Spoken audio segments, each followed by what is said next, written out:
ধামরহাট উপজেলার নবম এবং দশম শ্রেণীর প্রিয় শিক্ষার্থীবৃন্দ, আমরা এই করোনাকালীন সময়ে সবাই বাসায় আছি।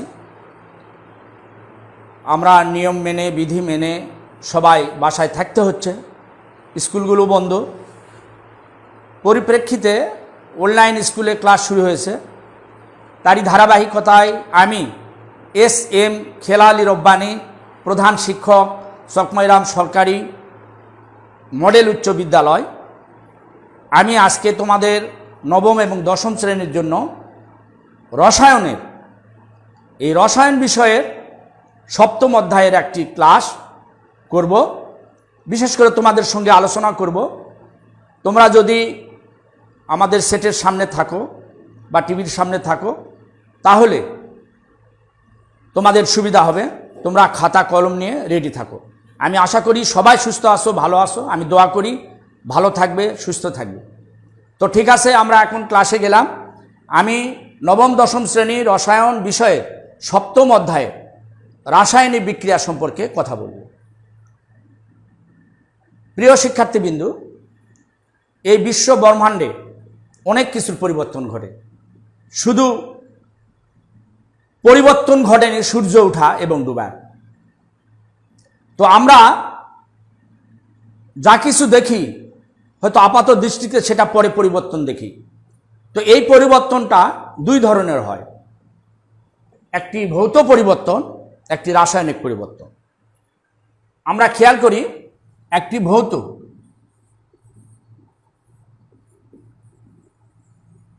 পরিবর্তন এবং একটি হলো রাসায়নিক পরিবর্তন। ফিজিক্যাল চেঞ্জ, একটা হলো ফিজিক্যাল চেঞ্জ,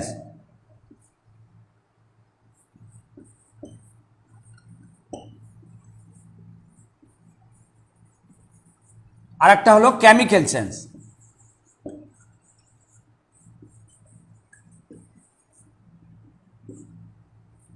আমরা ফিজিক্যালি বুঝি বাহ্যিক। তোমাদের কাছে খুব সহজ মনে হবে যারা দশম শ্রেণীতে আসো, যারা নবম শ্রেণীতে আসো তাদের জন্য এটা প্রয়োজন, সবার জন্য এটা গুরুত্বপূর্ণ একটা অধ্যায়। আমি বলবো যে ভৌত পরিবর্তন এটা বাহ্যিকভাবে পরিবর্তন হয়, এবং যে পরিবর্তন হলে পদার্থের যে অভ্যন্তরীণ রাসায়নিক গঠন আছে এটার কোনো পরিবর্তন হয় না, শুধু বাহ্যিকভাবে পরিবর্তন হয়। আবার যে পরিবর্তন হয় যেখানে গেল আবার পূর্বাবস্থায় তাকে ফিরে আনা যায়। এই ধরনের পরিবর্তনটা হলো ভৌত পরিবর্তন, মানে ভৌতিকভাবে। তো প্রিয় শিক্ষার্থীবৃন্দ, আমরা লক্ষ্য করি যে পরিবর্তনটার একটা উদাহরণ দেই। কি ধরনের পরিবর্তন? এই ভৌত পরিবর্তন। যেমন বরফ, এটা আপাত দৃষ্টিতে আমরা কঠিন মনে করি। এই বরফকে কক্ষ তাপমাত্রায় যদি আমরা রেখে আবার তরলে নিয়ে আসতে পারি, একটু হিট দিলে তরল হবে, এটার সংকেত পানি। আবার যদি একে 100 ডিগ্রি সেন্টিগ্রেড তাপমাত্রায় একটু বাষ্পে পরিণত করি, তাহলে এটা হবে বাষ্প, এটার সংকেত পানি। অর্থাৎ এইটার কোনো পরিবর্তন হয় নাই, মূল গঠনের কোনো পরিবর্তন হয় নাই, শুধু বাহ্যিক অবস্থার পরিবর্তন হলো। কেন? কঠিন, তরল এবং বায়বীয়। এই যে পরিবর্তন, আমি আবার এই বাষ্পটাকে আমি আবার তরল করতে পারবো, আবার তরলটাকে আবার কঠিন করতে পারবো, অর্থাৎ বরফে নিয়ে আসতে পারবো। এই যে বাহ্যিক পরিবর্তনটা হলো, এটা হলো ভৌত পরিবর্তন। তাহলে আশা করি তোমরা এই ভৌত পরিবর্তনটা বুঝলে। আমি এবারে যাব রাসায়নিক পরিবর্তন। একটু খেয়াল করো প্রিয় শিক্ষার্থীবৃন্দু,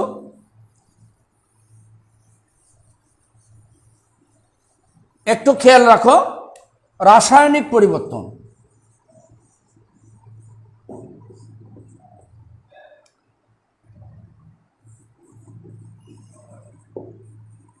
কেমিক্যাল চেঞ্জ। প্রিয় শিক্ষার্থীবৃন্দ, আমরা তাহলে ভৌত পরিবর্তন সম্পর্কে জানলাম যে পরিবর্তনের ফলে কোনো পদার্থের বাহ্যিক অবস্থার পরিবর্তন হয় মাত্র, এর মূল গঠনের কোনো পরিবর্তন হয় না, ধর্মেরও কোনো পরিবর্তন হয় না, তাহলে আমরা ধরে নেব এই ধরনের পরিবর্তন হলো ভৌত পরিবর্তন। তাহলে এবার আসা যাক রাসায়নিক পরিবর্তন, অর্থাৎ কেমিক্যাল চেঞ্জ। এই কেমিক্যাল চেঞ্জ যে কোনো পদার্থ বা অণু একটা মৌলিক পদার্থ দিয়ে কিন্তু গঠিত।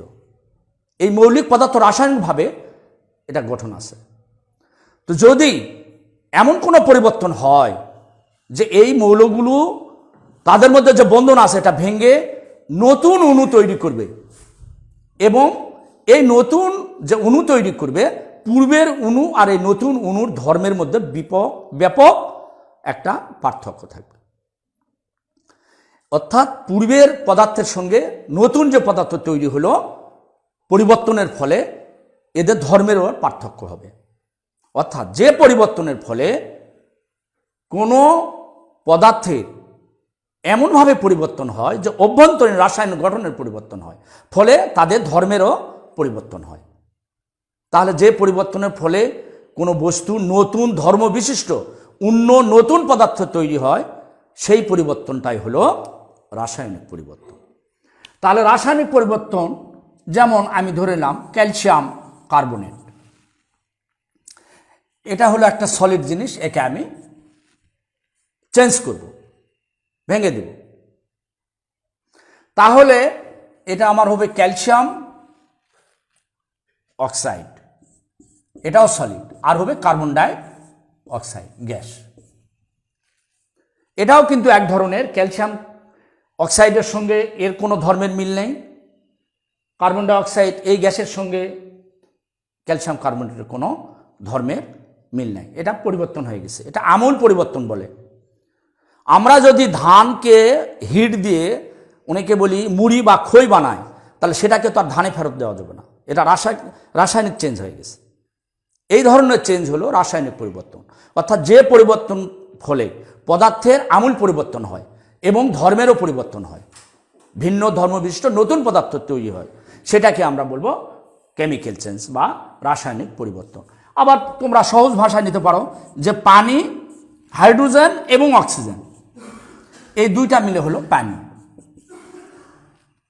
হাইড্রোজেনের ধর্ম আর পানির ধর্মের মধ্যে অনেক তফাৎ, অক্সিজেনের ধর্ম এবং পানির ধর্মের মধ্যে অনেক তফাৎ। কারণ আমরা জানি যে অক্সিজেন নিয়ে আমরা কিন্তু বেঁচে আছি। তাহলে একটা লোককে যদি আমি পানির বালতির মধ্যে মাথাটা ঢুকে দিই, যদি বলি যে তুমি ওইখানকার অক্সিজেন নিয়ে বেঁচে থাকো, এটা তো পসিবল নয়, সম্ভব নয়, ওই লোকটা কিন্তু বাঁচবে না। কারণ পানির মধ্যে যে অক্সিজেন, সেই অক্সিজেনের ধর্ম আর এই অক্সিজেনের ধর্মের মধ্যে একটু তফাৎ আছে, কারণ এটা অন্য একটা অণু তৈরি করে ফেলছে পানির, আর এরা মুক্ত অণু। অতএব আমরা বুঝতে পারলাম যে পদার্থের বা যে পরিবর্তনের ফলে কোনো পদার্থ ভেঙে নতুন ধর্মবিশিষ্ট অন্য পদার্থ তৈরি হয়, সেই ধরনের চেঞ্জকে আমরা কি বলবো? কেমিক্যাল চেঞ্জ বা রাসায়নিক পরিবর্তন। তো প্রিয় শিক্ষার্থীবৃন্দু, আমরা রাসায়নিক পরিবর্তনও জানলাম। এবারে আমরা যেটা সবচেয়ে গুরুত্বপূর্ণ তোমাদের, যে রাসায়নিক যে বিক্রিয়াটা, এর আগে তোমরা জেনে আসছো রাসায়নিক বিক্রিয়াটা কি, তারপরে বলি। তো রাসায়নিক বিক্রিয়ায় বিক্রিয়ক থাকে, আমরা এটাকে বলি বিক্রিয়ক, রিয়াক্টেন্ট বলি, রিয়াক্টেন্টস বলি, এটা বিক্রিয়ক। আর যখন তৈরি হয় এটাকে বলি প্রোডাক্টস, অর্থাৎ উৎপাদন, যেটা উৎপন্ন হয় অথবা উৎপন্ন দ্রব্য। তো এই পাশে থাকে বিক্রিয়কগুলো, আর যেটা উৎপন্ন হয় ওই পাশে থাকে। তো রাসায়নিকভাবে যেটা তৈরি হয় এটাকে আমরা রাসায়নিক বিক্রিয়া বলি, এটা সমীকরণের মাধ্যমে প্রকাশ করে, আমরা পূর্বে জেনে আসছি। তারপরেও দেখি, এটা যেমন হাইড্রোজেন প্লাস অক্সিজেন, এটা হলো পানি, এটা হলো উৎপাদক, আর এটা হলো বিক্রিয়ক। তো এই যে বিক্রিয়াটা সংঘটিত হয়, এইটা কয়েক প্রকারের হয়। তা আমরা এই যে মাধ্যমিক লেভেলে বিশেষ করে 3 ধরনের একটা ঘটনা ঘটে এখানে। তো ঘটনাটা 3 ধরনের কি একটু খেয়াল করো। কয় ধরনের? 3 ধরনের ঘটনা ঘটে। প্রিয় শিক্ষার্থীবৃন্দ, খেয়াল রাখো, খুব সহজ, তোমাদের কাছেও সহজ লাগবে। আমি বলি, এই যে বিক্রিয়াটা সংঘটিত হচ্ছে, এটা তিনভাবে হয়। কিভাবে? প্রথমে আমি মনে করি, খেয়াল করো, যে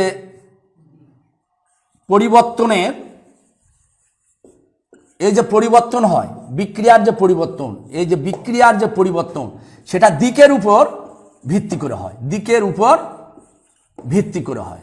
আমি সংক্ষেপে লিখছি, তোমরা, আমি কথাটা বলছি, কথাটাই শুনবে, যে বিক্রিয়ার যে পরিবর্তনটা হচ্ছে, এটা দিকের উপর ভিত্তি করে। আর একটা খেয়াল রাখো, এটা এই যে বিক্রিয়ার তাপ আছে, এখানে তাপ দিতে হয়, না হলে কোনো বিক্রিয়া হবেই না। আবার কোনোটাতে এমন তাপ সৃষ্টি হয় যে উদ্গীরণ হয়, এ তাপটাকে সরে ফেলতে হয়, অথবা ওখানে থাকলেও তাপ উদ্গীরণ হয়, মানে বাড়তি হয়ে যায়। তো এই যে তাপ পরিবর্তন, এই বিক্রিয়ার তাপ পরিবর্তনের মাধ্যমেও এটা হয়। আরেকটা আছে, যে আমরা যে বিক্রিয়াটা করব রাসায়নিক, সেটা হলো, এটা কারণই হলো ইলেকট্রন পরিবর্তন বা আদান প্রদান। এটা আমরা আদান প্রদান লিখতে পারবো সহজ ভাষায়, আদান প্রদান হয় ইলেকট্রন আদান প্রদানের মাধ্যমে। তো প্রিয় শিক্ষার্থীবৃন্দু, তোমরা খেয়াল করো, তাহলে আমরা জানলাম যে তিনটা মাধ্যমিক লেভেলে আরও অনেক নিয়মেও রাসায়নিক বিক্রিয়া সংগঠিত হয়। তো আমরা এই তিনটা পদ্ধতি জানবো, এই তিনটা নিয়ম জানবো, যে দিকের উপর ভিত্তি করে যে রাসায়নিক বিক্রিয়াটা হয়। দিক বলতে ডান বাম, সামনে বা পশ্চাৎ, এ ধরনের আমরা বলি অনেক সময়। তো আমরা এটাকে বলি একমুখী বিক্রিয়া, আর একটা বলি উভমুখী বিক্রিয়া। তো খেয়াল করো, আমি এই দিকের কথা বলি। প্রিয় শিক্ষার্থীবৃন্দ, একমুখী বিক্রিয়া,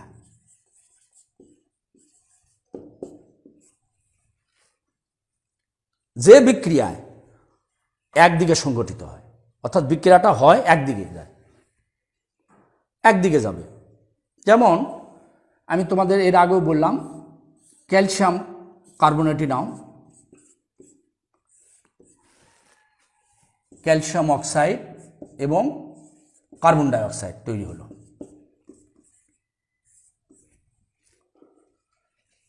এটা ভারী গ্যাস চলে গেল, এটা আর ফেরত আসবে না এদিকে। কিছু বিক্রিয়া আছে, একবার হলে চলে গেল এদিক, এই বিক্রিয়াটা আর ফেরত আসবে না। একমুখী যেটা, যে বিক্রিয়া শুধু সামনের দিকে অগ্রসর হয়, পশ্চাতে আর আসে না। তাহলে বোঝা গেল যে যে বিক্রিয়া বা যে রাসায়নিক বিক্রিয়া শুধু একদিকে সংগঠিত হয়, তাকেই একমুখী বিক্রিয়া বলে। আর যে বিক্রিয়া একই কথা উভয় দিকে, অর্থাৎ সামনে এবং পশ্চাতে উভয় দিকে সংগঠিত হয়, তাদেরকে আমরা উভমুখী বিক্রিয়া বলি। আমি উভমুখীটা পড়ে যাচ্ছি। তো এইটা হলো একমুখী বিক্রিয়া, একদিকে সংগঠিত হবে। তো প্রিয় শিক্ষার্থীবৃন্দ, তাহলে আমরা শিখলাম যে একমুখী বিক্রিয়াটা কি, যে রাসায়নিক বিক্রিয়া একদিকে সংগঠিত হয়, পশ্চাৎ দিকে আর ফিরে আসে না, সেই বিক্রিয়াটা হলো একমুখী বিক্রিয়া। তো আমরা এই একমুখী বিক্রিয়াকে আবার দ্বিমুখী করতে পারবো, উভয়মুখী করতে পারবো, এটারও একটা নিয়ম আছে, আমরা একটু পরে বলি, আমরা উভয়মুখীটা আগে শিখি। তো প্রিয় শিক্ষার্থীবৃন্দু, এবার আমরা আসবো উভয়মুখী বিক্রিয়া। উভয়মুখী বিক্রিয়া এটা কি বোঝাই যাচ্ছে? উভয় দিকে মুখ আছে, মানে মুখ যেদিকে, মুখটা সামনে বলি, তাহলে ওদিকেও যায়, পশ্চাতেও আসে, অর্থাৎ সামনেও যায়, পশ্চাতেও আসে যে বিক্রিয়াটা। যেমন ধরে নিলাম, অনেক বিক্রিয়া আছে এরকম, হাইড্রোজেন আর আয়োডিন। এই হাইড্রোজেন আয়োডিন বিক্রিয়া করলো। আমি আরেকটা কথা তোমাদের একমুখী বিক্রিয়ায় ছেড়ে আসছি, সেটা হলো একমুখী বিক্রিয়াগুলো বিশেষ করে এই তীর চিহ্ন দিয়ে উল্লেখ করতে হয়, একটা তীর চিহ্ন, তার মানে বোঝা যাচ্ছে যে ওটা শুধু একদিকেই যাবে। আর আমি যখন দুই দিক দিব তীর চিহ্ন, তো ধরে নিতে হবে এটা উভয়মুখী বিক্রিয়া, আবার রিটার্ন করবে। তো এই যে হাইড্রোজেন এবং আয়োডাইড, এইটা হচ্ছে হাইড্রোজেন আয়োডাইড তৈরি হলো। এই উভমুখী বিক্রিয়াটা তখন ঘটবে যদি আমি এটা বদ্ধ পাত্রে নিই। এটা বদ্ধ পাত্র হতে হবে, তা না হলে তো উড়ে যাবে, নষ্ট হয়ে যাবে, তখন আর স্বাভাবিক অবস্থা আসবে না। এখন যদি আবার এইটার থেকে এটাতে নিয়ে আসতে চাও তাহলে বদ্ধ পাত্র হতে হবে। একবার তৈরি হবে, একবার ভেঙে যাবে, একবার তৈরি হবে, আবার একবার ভেঙে যাবে। কিন্তু যদি আমি এটা করি, আমি হাইড্রোজেন আয়োডাইডটাকে ভাঙলাম,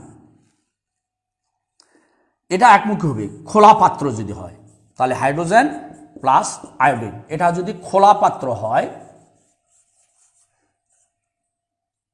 শিক্ষার্থীবৃন্দু খেয়াল রাখো, এটা যদি খোলা পাত্র হয় তাহলে হাইড্রোজেনটা আমার যদি চলে যায় তাহলে আবার কেমনে রিটার্ন হবে হাইড্রোজেন আয়োডাইডে। এই জন্য খোলা পাত্রে বিশেষ করে আমরা যে বিক্রিয়াগুলো হয় সেটা একমুখী বলি, আর যদি বদ্ধ পাত্র হয় এটা উভমুখী বিক্রিয়া। আরও আছে অনেক, তোমরা যে হাইড্রোজেন আর নাইট্রোজেনে করো, এই বিক্রিয়াটা উভমুখী হয়। আমাদের কিছু বিক্রিয়া খেয়াল করতে হবে। হাইড্রোজেন এবং পানি, এটা অক্সিজেন, এটা পানি হয়, এটা আমরা খেয়াল রাখি, এটা উভমুখী বিক্রিয়া। তার মানে উভয় দিকে এই চিহ্নটা দিতে হয়, এটা উভমুখী বিক্রিয়া। তাহলে উভমুখী বিক্রিয়া হলো যে রাসায়নিক বিক্রিয়া সম্মুখ এবং পশ্চাৎ উভয় দিকে সংগঠিত হয়, তাকে উভমুখী বিক্রিয়া বলে। তাহলে এটা খেয়াল রাখতে হবে যে আমাদের এই বিক্রিয়াগুলো দেখলে বোঝা যাবে যে কোনটা উভমুখী বিক্রিয়া। আর একমুখী বিক্রিয়াকে উভমুখী করা যাবে, আমি সেটা বলছি। একমুখী বিক্রিয়াকে কিভাবে উভমুখী করা যায় তাহলে একটু খেয়াল রাখি। তাহলে আমি উভমুখী বিক্রিয়া আরেকবার বলি, যে বিক্রিয়া সম্মুখ এবং পশ্চাৎ উভয় দিকে সংগঠিত হয়। তাহলে হাইড্রোজেন এবং আয়োডিনকে একটা বোতলে নেব, নিয়ে যদি আমি রাখি তাহলে ওখানেই তৈরি হবে হাইড্রোজেন আয়োডাইড। আবার ওখান থেকে আমি হাইড্রোজেনও পাবো, আবার অক্সিজেনও, আয়োডিনও পাবো। তো প্রিয় শিক্ষার্থীবৃন্দু খেয়াল রাখো, একটু খেয়াল রাখো এখানে যে একমুখী বিক্রিয়াকে কিভাবে আমি উভমুখী বিক্রিয়াকে কিভাবে আমি একমুখী করব, উভমুখী বিক্রিয়াটাকে কিভাবে একমুখী করব। অর্থাৎ উভমুখী বিক্রিয়াকে একমুখী করণ। আমি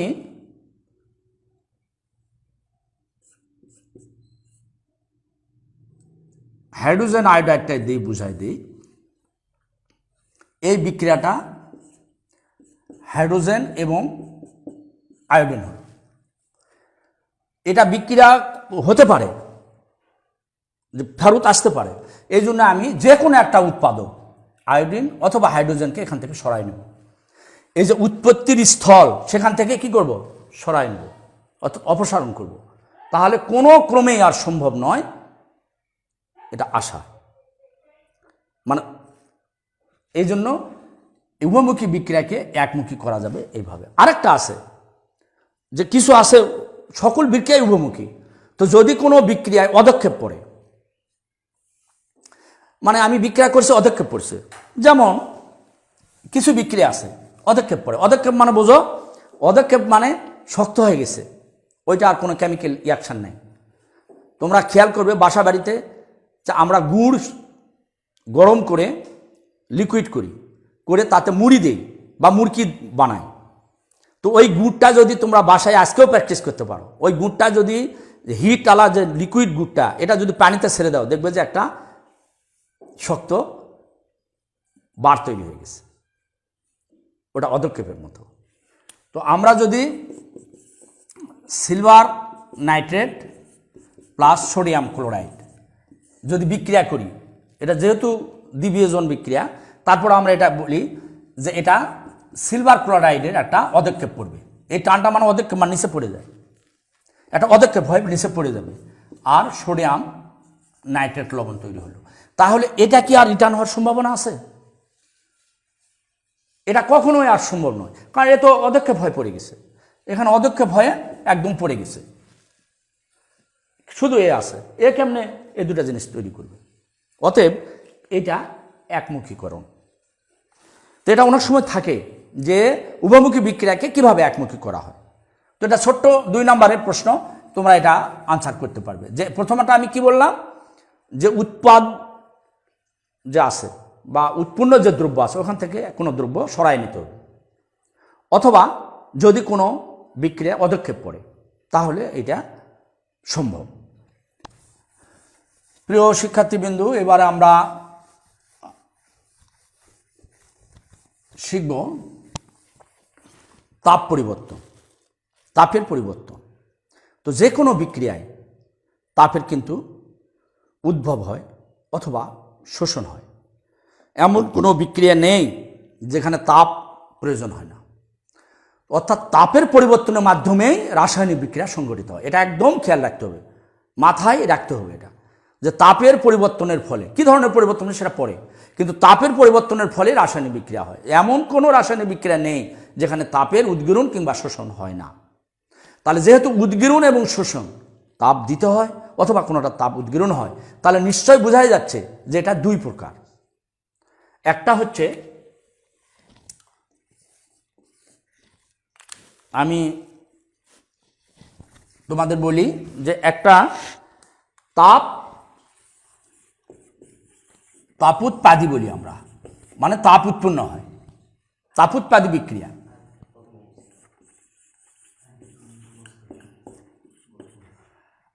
এই তাপোৎপাদী বিক্রিয়া, আর একটা হলো তাপহারী বা তাপ শোষণ বিক্রিয়া। তা আমরা এটা বলি তাপোৎপাদী বিক্রিয়া কোনটা, যে বিক্রিয়ায় তাপ উৎপন্ন হয় সেটাকে আমরা তাপোৎপাদী বিক্রিয়া বলি। তো কীরকম তাপ উৎপন্ন হয় একটু মাইনরলি তাকাতে হবে আমার দিকে, একটু ভালো করে বুঝতে হবে এই জায়গাটা, যে তাপ যে উৎপন্ন হয় কোনো বিক্রিয়ায় এটাও বোঝার সিস্টেম আছে। তো তোমরা এটা বুঝে নাও যে তাপোৎপাদী বিক্রিয়া, যেমন নাইট্রোজেন, এটার গ্যাস, হাইড্রোজেন দাও, এটা গ্যাস, এটা এই ধরনের বিক্রিয়ায় তাপ উৎপন্ন হয়, এটাতে তাপ উৎপন্ন হলো 92 কিলো জুল। তাপের একক হচ্ছে কিলো জুল, 92 কিলো জুল তাপ এটাতে মানে উদ্গীরণ হলো, ব্যর্থ হয়ে গেল। যে তাপ লাগে সেটা এইদিকে দিতে হয়, আর যেটা তাপ উদ্গীরণ হয় ওই পাশে লিখতে হয়। প্রিয় শিক্ষার্থীবৃন্দ, এখানে আরেকটু খেয়াল রাখতে হবে যে এই যে বিক্রিয়াটা হলো, এতে তাপ কি হলো, উদ্গীরণ হলো, অর্থাৎ তাপ উৎপন্ন হলো। এই জন্য এই বিক্রিয়াটা হলো তাপোৎপাদী বিক্রিয়া। তো আমি আর একটু আগে বলে নেই, এই তাপোৎপাদী বিক্রিয়া, এই যে বিক্রিয়ার একটা তাপ আছে, খেয়াল রাখো, বিক্রিয়া তাপ কি, এই সংজ্ঞাটা কেন দরকার, যে বিক্রিয়া তাপ এটা দরকার। খেয়াল রাখো, আমি এখানে একটা তোমাদের জানার জন্য দিলাম, এটা ধরে রাখবে, এই জিনিসটা কি খেয়াল রাখো, এটা আমি এটা সম্পর্কে বলবো। এটা হচ্ছে বিক্রিয়া তাপ, এই ডেল্টা এইচটা হলো বিক্রিয়া তাপ। তো বিক্রিয়া তাপটা কি, যে কোনো রাসায়নিক বিক্রিয়ায় যে তাপটা পরিবর্তন হয়, অর্থাৎ পরিবর্তন হচ্ছে, সেটাই হচ্ছে বিক্রিয়া তাপ। একে ডেল্টা এইচ দ্বারা প্রকাশ করা হয়। তো ডেল্টা এইচ এর মান কখনো ধনাত্মক কখনো ঋণাত্মক। তাহলে আমি এখানে 3টা কথা বললাম, যে বিক্রিয়া তাপটা কি, রাসায়নিক বিক্রিয়ায় যে তাপটা প্রয়োজন হয় সেটাই হচ্ছে বিক্রিয়া তাপ। তাহলে বিক্রিয়া তাপটাকে কি দ্বারা প্রকাশ করা হয়, ডেল্টা এইচ বলি। এইচ মানে হিট, আর ডেল্টা মানে মাল্টি, এটা সামগ্রিক, এটার জন্য এই আমরা ডেল্টা এইচ ইউজ করা হয়। ডেল্টা এইচ মানে বিক্রিয়া তাপ। এই বিক্রিয়া তাপটা ডেল্টা এইচ এর মান কখনো ধনাত্মক কখনো ঋণাত্মক।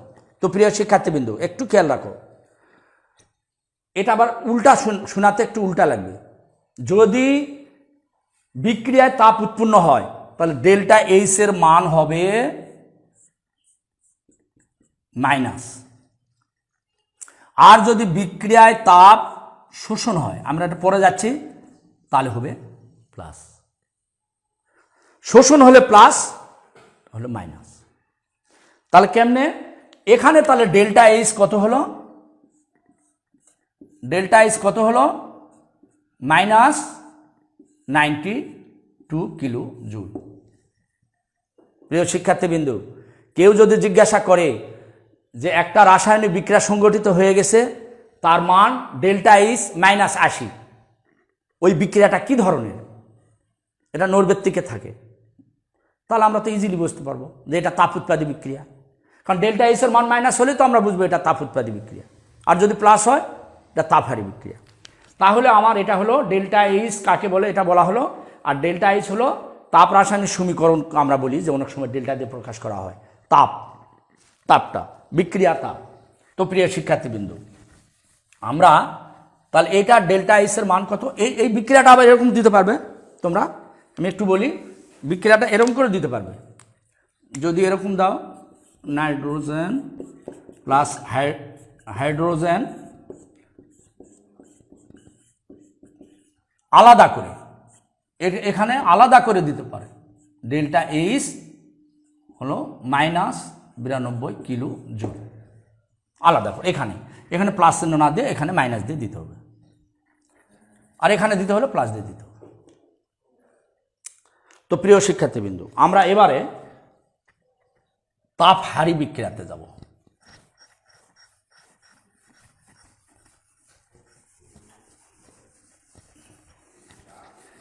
এটা খেয়াল করো, তাপহারী বিক্রিয়া।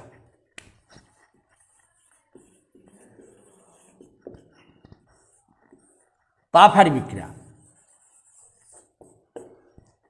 এই তাপহারী বিক্রিয়াটা হলো যে বিক্রিয়ায় তাপ শোষণ হয় বা তাপ হেরে যায়, সেটা হলো তাপহারী বিক্রিয়া। এটা একেবারে সহজ, এটা তাপহারী বিক্রিয়া। যেমন আমরা নাইট্রোজেন দিয়ে দাও আর অক্সিজেন, এটাতে কিন্তু তাপ হেরে যায়, নাইট্রোজেন মনোঅক্সাইড বা নাইট্রোজেন অক্সাইড। এইটাতে তোমার বিশেষ করে এই পার্শ্বে তাপ লাগবে 180 কিলো জুল।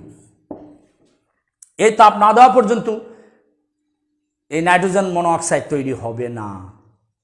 যদি তুমি এই তাপটা প্রয়োগ না করো, তাহলে আমার নাইট্রোজেন আর হাইড্রোজেনের সঙ্গে পোড়াতে হলে আমাকে 180 কিলো জুল তাপ প্রয়োগ করতে হবে। তো প্রিয় শিক্ষার্থীবৃন্দ, এই যে 180 কিলো জুল তাপ যে প্রয়োগ করা হলো, এটা ডেল্টা এইচ এর মান কত? তোমরা নিশ্চয় যারা বুঝেছো তারা বলতে পারবে। এখানে ডেল্টা এইচ এর মান হবে, এখানে ডেল্টা এইচ এর মান কত হবে দেখো,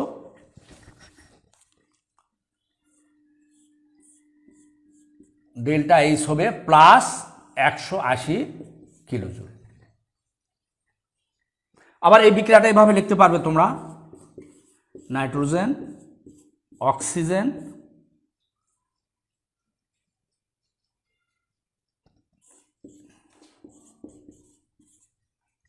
আবার এখানে দিতে পারো, ওখানে দিতে পারো, ডেল্টা এইচ +180 কিলো জুল, বাস।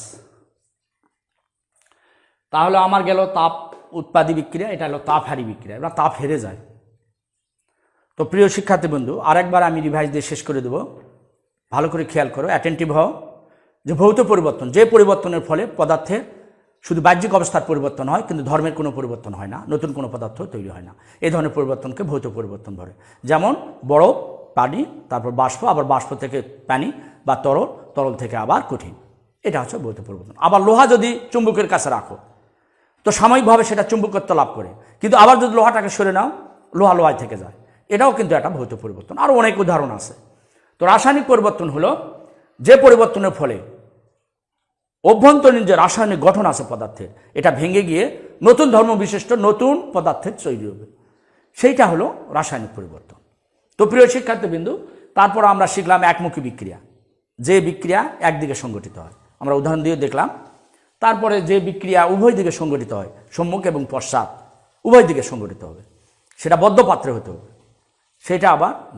তো আপাত দৃষ্টিতে আমি মনে করি, আমি একটু যোগ করে দিই, যে সকল বিক্রিয়াই কিন্তু উভয়মুখী, সকল বিক্রিয়াই উভয়মুখী, কিন্তু আমরা দেখতে পাই কোনোটা, কোনোটা পাই না।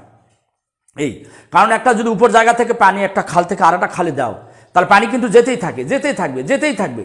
ভর্তি হবার পরেও কিছু পানি চলে যাবে, তারপর আবার আসে, আবার যাবে, আবার আসবে, অনেকক্ষণ পর ওটা স্থিতি অবস্থায় আসে। তো আমরা এই ধরনের বিক্রিয়া থেকে বুঝতে পারি যে রাসায়নিক বিক্রিয়াটা কিন্তু উভমুখী। আমরা একটা খুবই সূক্ষ্ম বুঝতে পারি না। এই সম্মুখ বিক্রিয়াটা একটু বেগ বেশি, আর পশ্চাৎ বিক্রিয়াটার বেগ একটু কম। তাহলে উভমুখী বিক্রিয়া আমরা শিখলাম তাপোৎপাদী বিক্রিয়া এবং তাপহারী বিক্রিয়া। তো তাপোৎপাদী বিক্রিয়াকে যেটা বলছি আমরা, যে বিক্রিয়া তাপ উৎপন্ন হয়, একদম ইজি এবং সহজ ভাষায় লিখবে। তাহলে যে বিক্রিয়া তাপ উৎপন্ন হয় তাকে তাপোৎপাদী বিক্রিয়া বলে, আর যে বিক্রিয়া তাপ হেরে যায় বা তাপ শোষণ হয় সেটা তাপশোষী বিক্রিয়াও বলি আমরা, আবার তাপহারী বিক্রিয়াও বলি, আবার তাপশোষী বিক্রিয়াও বলি, মানে তাপ শোষণ করে, এটা বিক্রিয়া। এখন প্রশ্ন হলো যে এই বিক্রিয়াগুলো যখন আমরা এই হিটটা অর্থাৎ তাপটা লিখবো, তখন বিক্রিয়ার তাপটাকে ডেল্টা এইচ দিয়ে লিখবো। কেন?